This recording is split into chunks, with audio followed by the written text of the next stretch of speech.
Hey guys, it's me again, Nubian Nerd. Come back to you guys to talk about some other things that was happening. The other day, I actually wanted to film something, but my phone wanted to be difficult. So here I am again talking about it. So I'm doing like this series of family dynamics or whatever.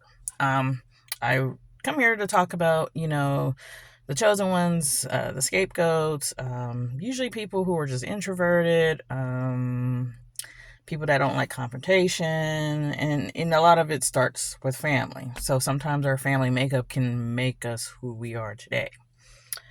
Um, I wanted to do like a quick story time or something. I had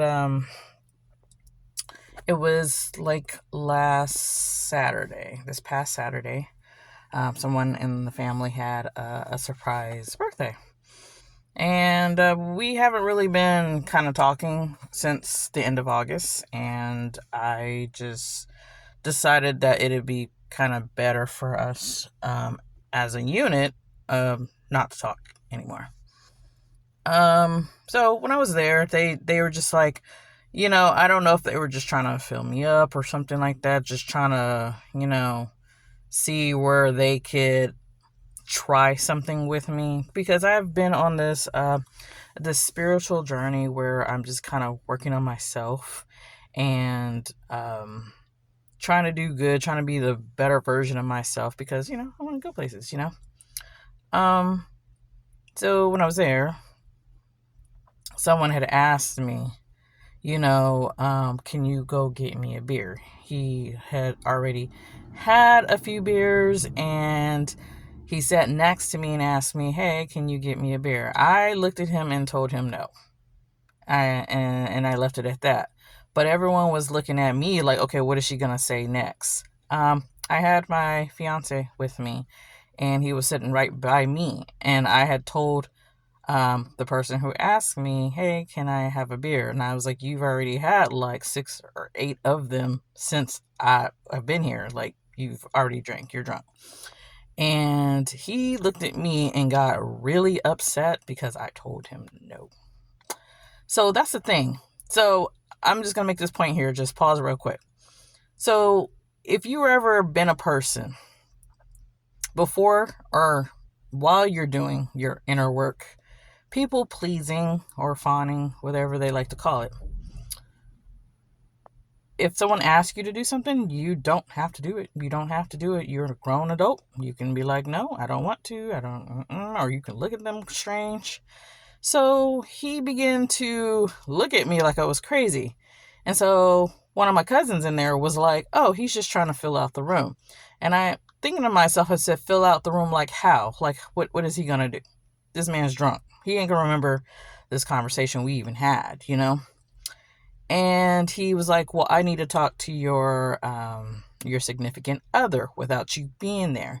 I looked at him and looked at my relative and looked at him and didn't say anything because I wasn't going to move. I was thinking, why do I have to leave? You can just say what you need to say. I don't need to have to stand out of the room just so you can say what you need to say. And so they just kind of sat there and they looked at me strange. And then something happened after that. I don't really have too much recollection after that. I just kind of got up and just left because every time I go over their house, I stay away from them. But that day, I just had to go say hi to my cousin because I haven't seen her in a while. And I don't know how I ended up sitting down when I'm usually supposed to just walk in, walk out, and go about my business. So the second part of that story, it was a surprise birthday. So that person that we kind of have fallen out with, I just decided to just end it because not too long ago, I used to live with them. When I got my own place, I had enough time and energy and peace to, come to my senses to just start taking care of myself. That whole year of last year, I was doing the work in myself. When I started this walk, I always told myself that I was going to cut them off. And God has shown me some stuff last year about homeschooling. That's another thing. Well, we'll get there. What she's about to say is it ties up with the homeschooling thing. She's been going at this with me since the end of August. So I decided to do homeschool because I feel like my children will learn better that way. I had an issue with one of my children. She had like a mental issue when she was in school. There was always something going on with her. So when I went and did the homeschooling route, all that changed. This person in my family on the the one that had the party, likes to downgrade and downplay anything and everything that I do with my children. Whether if I want to homeschool them, if I want to take them to this place, it's always something. So I thought, okay, I'm just going to show up because at that day I was feeling like maybe I shouldn't go. I don't know. But I went. So fast forward, after everyone says surprise and she mingles with the people that are there and says to me, I'm surprised you're here. And I'm sitting there and I'm eating my food with one of my children and my significant other and his daughter. She comes up to me and she says, well, you need to put them in or you need to put them in school because those credits don't transfer and you're just gonna have to start all over. And we've been telling her this since August, the end of August, how everything works. And every time she sees me, she's like in a time loop or some kind of thing where she's not retaining anything that I ever say. It doesn't matter who it is. They explain the same thing to her in their way and what we've been saying. So when she brought that up, I knew right then and there when she walked away, it was time to go. So I just kind of want to point this out that because I know there's people out there kind of dealing with stuff like this. I'm a grown woman. These people look at me like I'm still 12, like I have children and I'm not old enough in their sight. And I know people will talk and they'll say what they want, but when you've come out of a shell for so long because they thought you wouldn't say anything or do anything, it's a shock to them. When you start speaking your truths to injustices, you're the villain. If you're the scapegoat in the family dynamic where you are always the one being blamed, they watch you like a hawk.